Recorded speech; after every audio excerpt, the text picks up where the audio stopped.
Vocês ficam me deixando nervosa. Boa noite, nós estamos aqui numa transmissão ao vivo, diretamente do AC Camargo Cancer Center. Eu sou a doutora Raquel Hickelman, eu sou oncologista do grupo de tumores gastrointestinais e diretora do departamento de oncologia. E eu estou aqui do meu lado, meu colega, doutor Felipe Coimbra. Boa noite, eu sou o diretor do departamento de cirurgia abdominal do Hospital AC Camargo, do AC Camargo Cancer Center, cirurgião oncológico. E bem-vindos, né, ao evento ao vivo para a gente discutir um pouco e desmistificar alguns tópicos dos tumores gastrointestinais, em específico hoje dos tumores do fígado e do pâncreas. Então, por favor, mandem suas perguntas. Estamos aqui para responder o que a gente puder em termos de atualização e diagnóstico e tratamento. Eu acho que, enquanto isso, a gente podia falar um pouco do que é o pâncreas, o que é o fígado, né? O pâncreas é um órgão, realmente um órgão comprido que atravessa do lado direito para o esquerdo no abdômen, lá na parte bem de trás do abdômen, chamada reto peritônio, junto à coluna. Então, daí chama atenção a sua localização, de difícil acesso aos exames e os sintomas também, né? Que dentre os sintomas mais comuns de doenças do pâncreas, a gente tem as dores abdominais, que muitas vezes podem ser dores nas costas também, dores lombares, porque é pela sua localização. E da função do pâncreas a gente consegue tirar algumas possíveis sintomas de problemas de doenças do pâncreas também. O pâncreas é responsável pela controle, tem duas funções principais, uma endócrina, que é a produção de hormônios, por diversos motivos, e outra que a gente chama de exócrina, não precisa saber o nome, o que isso que representa exatamente, mas é para produzir enzimas que vão ajudar na digestão, na quebra dos alimentos e absorção depois. E dentre as funções endócrinas de produção de hormônio, vale destacar a produção de dois hormônios principais, a insulina e o glucagon, que tem a função principalmente de controlar a glicose no sangue. E além disso, pelo pâncreas passa o canal biliar que vem do fígado, que daqui a pouco a gente pode explicar, por onde passa a bile, e com isso dá para a gente entender porque um dos principais sintomas relacionados às doenças pancreáticas tem a ver com isso que a gente falou. Então, o aparecimento de diabetes, por exemplo, é a piora de quem já tem diabetes, né? É sempre um ponto que a gente deve atentar. A icterícia, né? A icterícia, porque às vezes um nódulo pode obstruir o canal biliar, que vem do fígado. Você pode explicar, Felipe, o que é a icterícia para as pessoas? A icterícia é quando a gente fica com a pele e mucosas amareladas, né? Que é pelo acúmulo da bilirrubina. A bilirrubina é uma substância que é produzida pelo fígado e é liberada através da bile. E quando ela está obstruída, ela pode causar esses sintomas, que pode simular uma hepatite, por exemplo, mais comum que a criança às vezes pode ter, que é ficar com pele e mucosas do olho amareladas, fezes brancas e a urina acastanhada, mais escurecida. E Felipe, veio uma pergunta aqui agora, eu vou fazer para você, ainda falando aí do pâncreas e do fígado, né? Várias pessoas estão perguntando sobre gordura no fígado. Se a gordura no fígado, o acúmulo de gordura, tem alguma relação com o desenvolvimento de câncer? Sim, os principais fatores de risco para os tumores do fígado são o uso crônico de bebida alcoólica, as hepatites de uma maneira geral, principalmente as hepatites virais, são as hepatites B e C, né? Vale lembrar que a hepatite B tem vacina, então a vacina da hepatite B não deixa de ser uma forma de prevenção que a gente de possíveis tumores que o adulto pode desenvolver, né? Então essas são as causas mais comuns. E existem as causas que não são essas que a gente falou, que uma delas é justamente pelo acúmulo de gordura no fígado. Mas isso não quer dizer que toda pessoa que tem essa gordura no fígado vai ter câncer. né? Normalmente essa gordura associada a uma hepatite pelo acúmulo de gordura, ou associado a diabetes principalmente, ou a outras doenças que aumentem o risco de doenças no fígado, podem sim levar a uma doença crônica do fígado que a gente chama de esteatohepatite, inclusive podendo causar cirrose e com isso aumentar o risco de desenvolvimento de tumores no fígado. Acho que vale destacar, né, Raquel, que existem dois tipos de tumores para o fígado principalmente. Um que pode nascer no fígado, que são dois principais, que têm relação com essas doenças crônicas do fígado, com a cirrose, com a hepatite, com o alcoolismo. Mas a maioria dos tumores do fígado normalmente vem até de outros órgãos, são as metástases, né? E as metástases do fígado tem um tratamento, hoje em dia realmente mudou-se muito o tratamento que a gente tem dessa doença, e em alguns casos a gente pode chegar até a cura mesmo, uma doença mais avançada com metástases no fígado.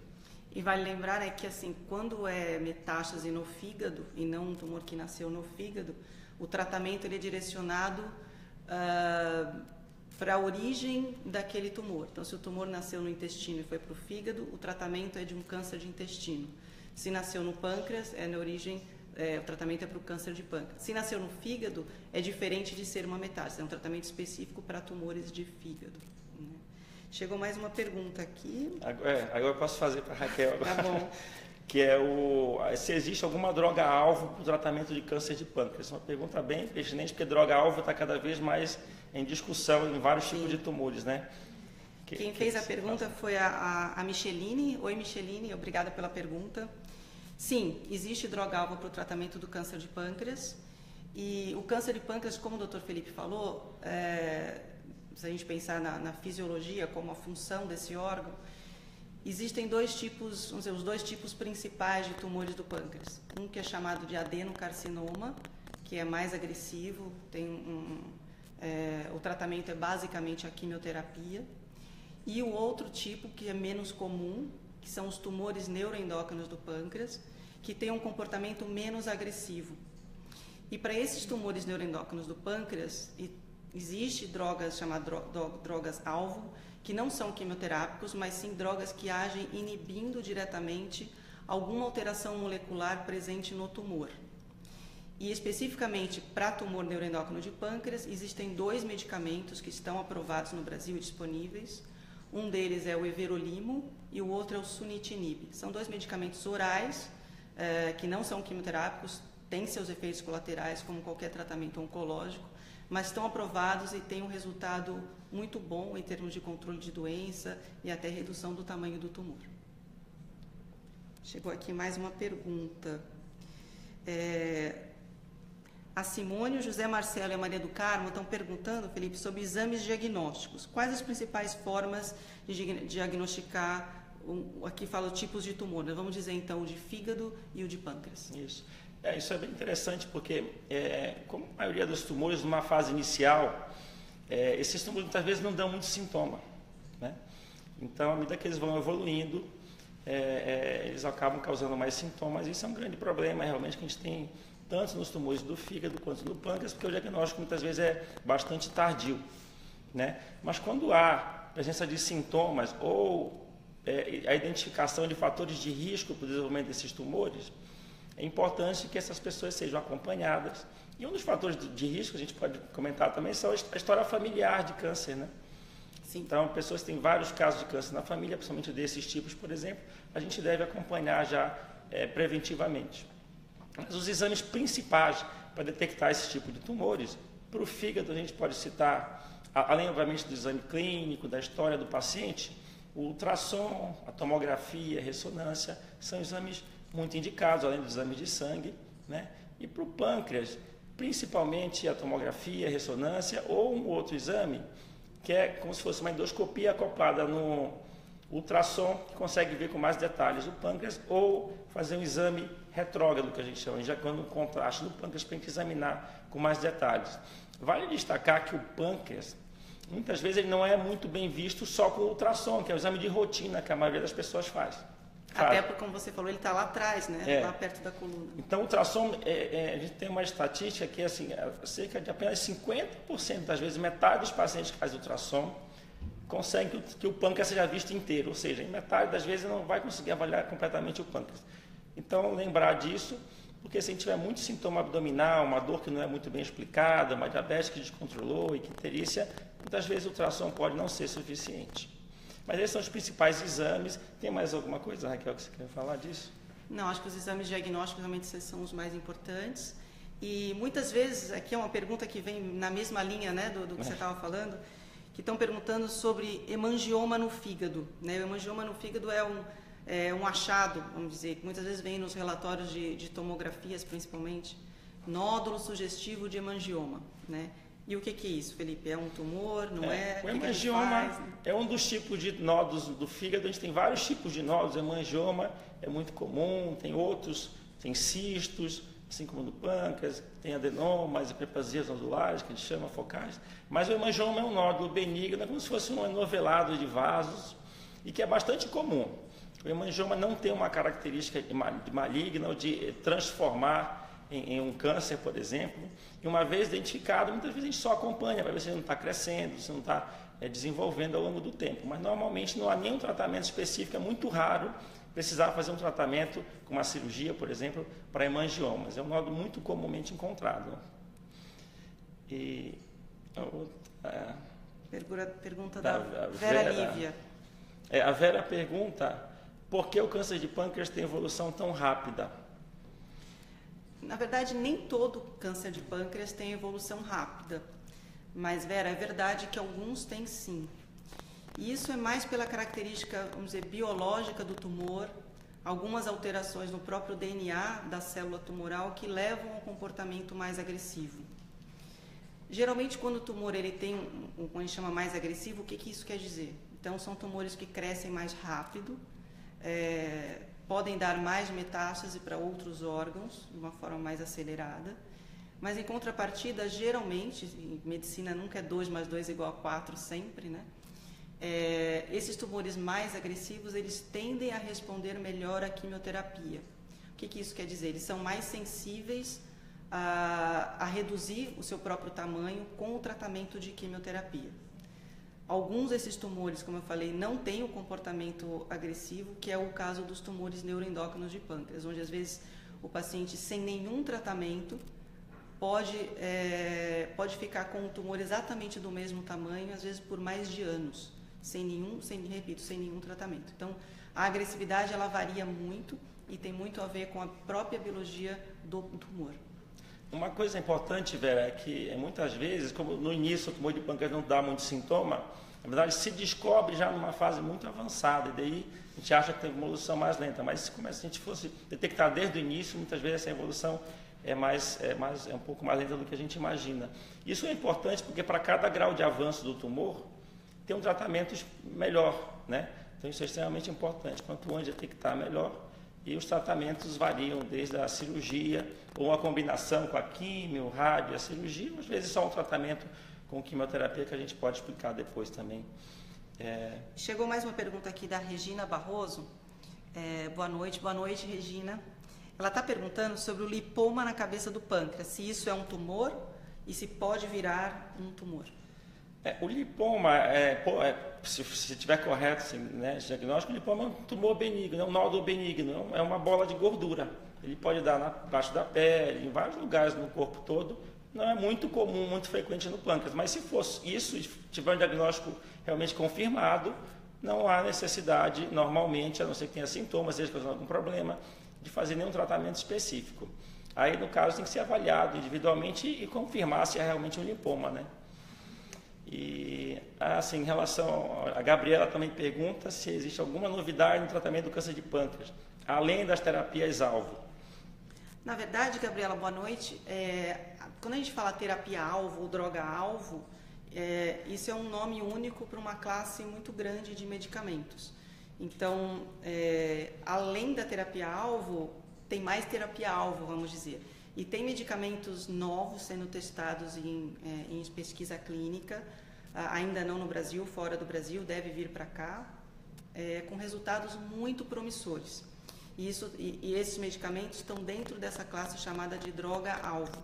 São medicamentos, esse específico que eu estou te contando, ele inibe uma via de metabolismo da célula tumoral. E os resultados iniciais desse tratamento são muito, muito impressionantes. Então, é um tratamento que a gente acredita que pode realmente, comprovadamente, se mostrar efetivo em estudos maiores e aí levar, então, ao registro da medicação e comercialização. Além dessa classe de droga-alvo, agora a grande novidade da oncologia é a imunoterapia. A imunoterapia ela ainda não se mostrou efetiva nos tumores de pâncreas. Os tumores de pâncreas eles tendem a ser mais resistentes à imunoterapia. E só então para contextualizar, qual que é a diferença da quimioterapia para a imunoterapia? A quimioterapia são medicamentos que agem atacando as células tumorais, enquanto que a imunoterapia são medicamentos que fortalecem o sistema imunológico do paciente, que então o próprio sistema imunológico do paciente ataca o tumor. Então, conceitos muito diferentes. E até agora, nenhum tratamento para imunoterapia se mostrou bom em câncer de pâncreas, mas em câncer de fígado, sim. Então, já tem alguns estudos também mostrando imunoterapia com resultados muito promissores em tumores que se originam do fígado. Só complementando também, eu diria que, às vezes não é exatamente uma novidade, mas um grande avanço no tratamento dos tumores do pâncreas são, muitas vezes, a combinação, o tratamento multidisciplinar, a combinação dos diversos tratamentos. Então, muitas vezes, até drogas mais antigas, mas que a gente aprendeu ao longo do tempo a combiná-las, né? E numa sequência, muitas vezes, ou antes ou depois da cirurgia, permitindo, muitas vezes, a gente tratar de forma curativa muitos pacientes, às vezes com cirurgias mais complexas, até trocando alguns vasos, artérias importantes que a gente tem, e que permite que alguns pacientes que antes não seria possível tenham a chance do tratamento curativo com essa combinação de quimio, cirurgia e radioterapia também. Alguns pacientes realmente se curam com essa estratégia multidisciplinar, isso é muito importante ser mencionado. O Kleber Castilho está perguntando quando que o rastreamento genético para a neoplasia maligna do pâncreas está indicado. Olha, o câncer de pâncreas é muito difícil de prevenir. Eu diria que a melhor forma de prevenção é evitar os principais fatores de risco. Lembrando, né, recentemente, inclusive com o dia de combate ao tabagismo, o tabagismo é uma das principais causas de câncer evitáveis, e para o pâncreas principalmente, para o fígado também. Quando a gente fala de tabagismo, a gente lembra muito do pulmão, mas é um dos principais fatores de risco para câncer de fígado e câncer de pâncreas também. Então, evitar, obviamente, os fatores de agressão, tabagismo, etilismo, né? Ficar atento aos sinais que o nosso corpo dá. E existem, sim, algumas síndromes familiares, síndromes hereditárias, que aumentam o risco de câncer de pâncreas. Então, por exemplo, existe uma síndrome que relaciona um melanoma com câncer de pâncreas, é o síndrome melanoma pâncreas. Existe aquela síndrome não sei se vocês já ouviram, mas o BRCA, que tem uma relação aumento de risco para câncer de mama, que alguns tipos aumentam o risco para câncer de pâncreas. Existem outros tumores que aumentam esse risco.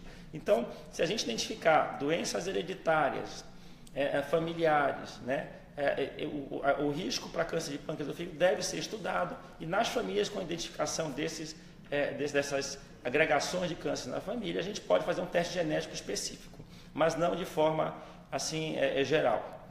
Lembrando que, assim, independente de tumor de pâncreas ou de fígado, famílias onde existe um número grande de pacientes, de pessoas que desenvolvem câncer, então, se na sua família tem parentes diretos, vô, vó, tios, tias com história de neoplasia na família, fica alerta, porque isso pode indicar alguma síndrome hereditária, então é importante procurar um profissional para ser avaliado.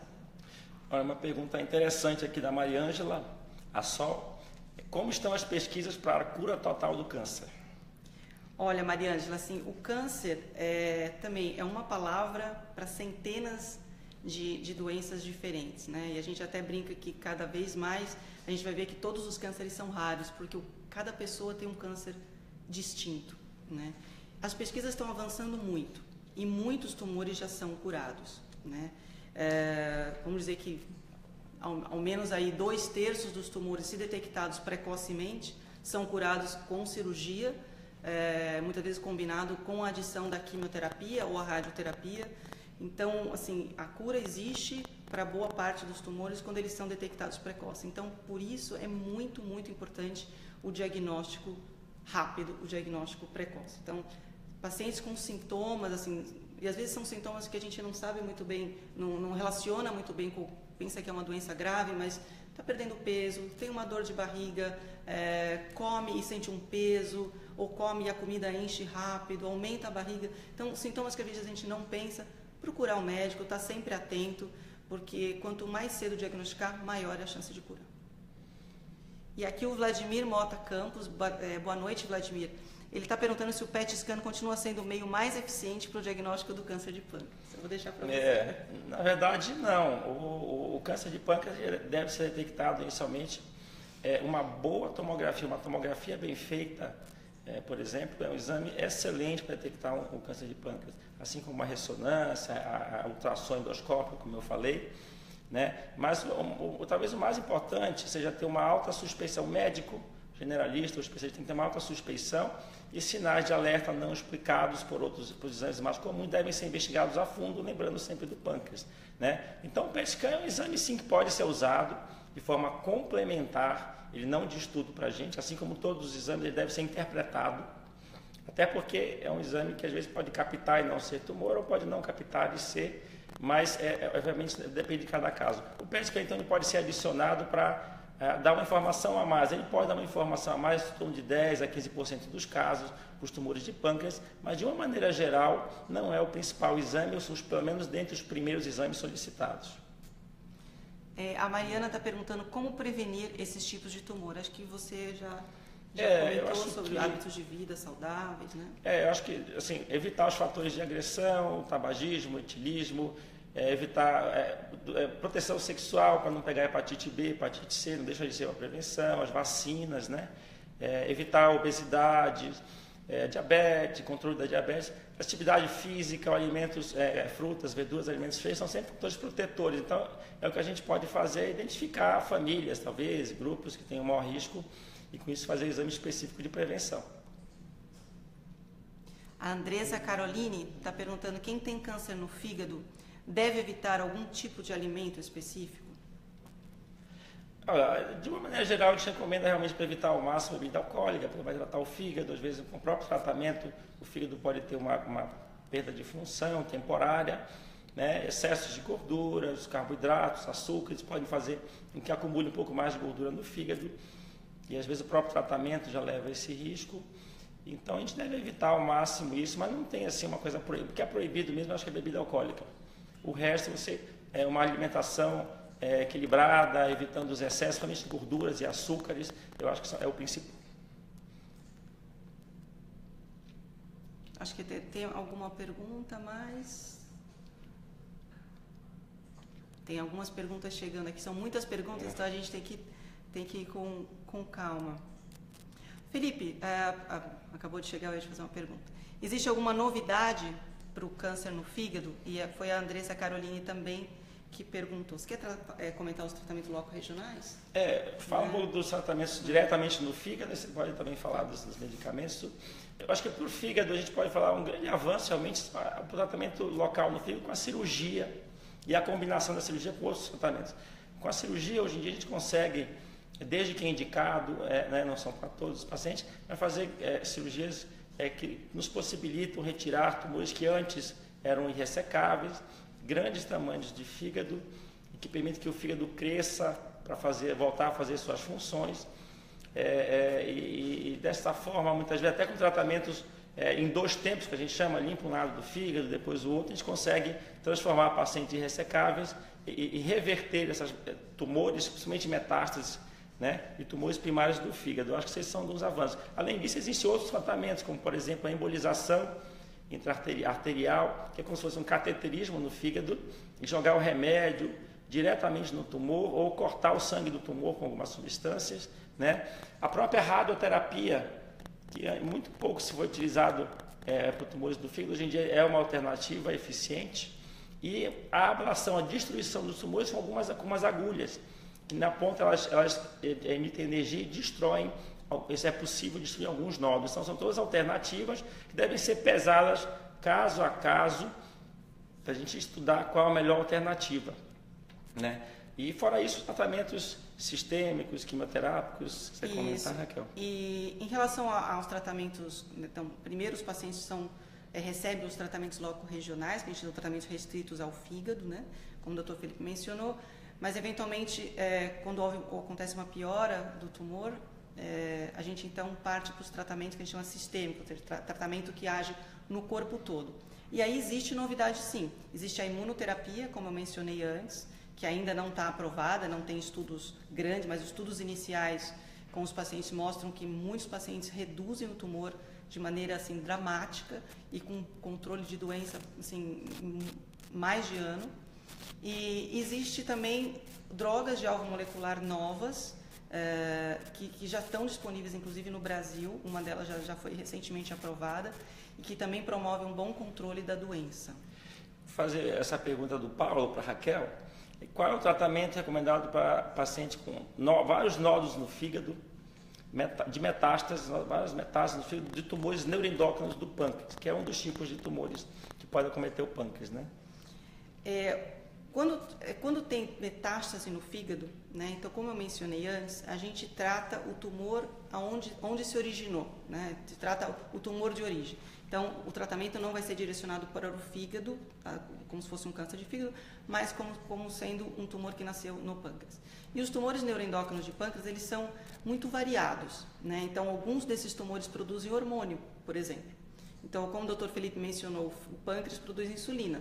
Alguns tumores neuroendócrinos de pâncreas produzem insulina. E o paciente tem crises de baixo açúcar no sangue. Então, suor frio, treme, às vezes até desmaia, né? Mas a boa parte dos tumores neuroendócrinos de pâncreas não produzem hormônio. E eles tendem a ser menos agressivos do que o câncer de pâncreas mais comum, que é o que a gente chama de adenocarcinoma. Mas, como eu disse, é muito variado. Alguns tumores neuroendócrinos de pâncreas também têm comportamento agressivo. Então, é muito difícil dizer qual o melhor tratamento. Depende de caso a caso, do tipo de tumor. Quando eu falo de tipo de tumor, a gente olha na biópsia algumas características que vão nos dizer mais se a agressividade é maior ou menor. Mas, de maneira geral, para que você entenda, Michele, desculpa, foi o Paulo que perguntou. Tem desde tratamento cirúrgico. Então, se as metástases do fígado puderem ser operadas, a gente recomenda o tratamento cirúrgico, né? Pode também ter os tratamentos que o Dr. Felipe mencionou, a ablação ou a quimioembolização, que é botar o catéter e jogar remédio dentro do fígado, né, para matar esses tumores, ou drogas de alvo molecular, ou ainda quimioterapia. Então, o tumor neuroendócrino de pâncreas, assim, existe uma gama enorme de opções de tratamento que vai ser para cada paciente a melhor estratégia a ser discutida. E a próxima pergunta, a Michele Matias está perguntando o seguinte: boa noite, Michele. Eu faço uso de tamoxifeno devido a um CA de mama e agora está apresentando problemas no pâncreas e no fígado. Há a possibilidade de ter tumores nessa região e o tamoxifeno ajudar a piorar? Olha, o câncer de mama, ele pode sim disseminar para o fígado, né? É menos comum disseminar para o pâncreas. Então, quando você fala aqui que está tendo um problema no pâncreas, eu não sei exatamente o que você quer dizer. O que a gente vê, Raquel, que a gente vê, às vezes, Michele, o tamoxifeno, ele pode ajudar a acumular gordura no fígado. Isso. E aí sim a gente deve acompanhar para ver se não tiver, se estiver acontecendo muito acúmulo de gordura no fígado, pode aumentar o risco daquela doença crônica no fígado por acúmulo de gordura. Então a gente deve acompanhar o fígado sim por causa disso. Ou se tiver algum nódulo, são os tumores, os nódulos benignos, chamados adenomas, que eventualmente podem evoluir com algum estímulo hormonal ou semelhante ao hormônio. Mas, de uma maneira geral, isso não é um grande problema. Em pessoas específicas, que é uma coisa mais rara, às vezes precisa até parar o remédio, mas isso o próprio oncologista vai acompanhando. Se precisar, também pode ouvir a opinião de um especialista em fígado também. E Felipe, a Bruna Nasser está perguntando se o transplante de fígado é uma alternativa de tratamento para o câncer do fígado. Sim, dentre as possibilidades de tratamento, você tem algumas, né? A cirurgia, a quimioembolização, a ablação com radiofrequência, a radioterapia, os remédios, e o transplante do fígado é sim uma alternativa para alguns tumores do fígado. O principal tumor que tem indicação de transplante é o hepatocarcinoma, é o nome que talvez vocês tenham ouvido ou não sei. Mas existe uma indicação muito precisa existem alguns limites em que a gente sabe que esses pacientes vão ter benefício do transplante, não são para todos os casos, né?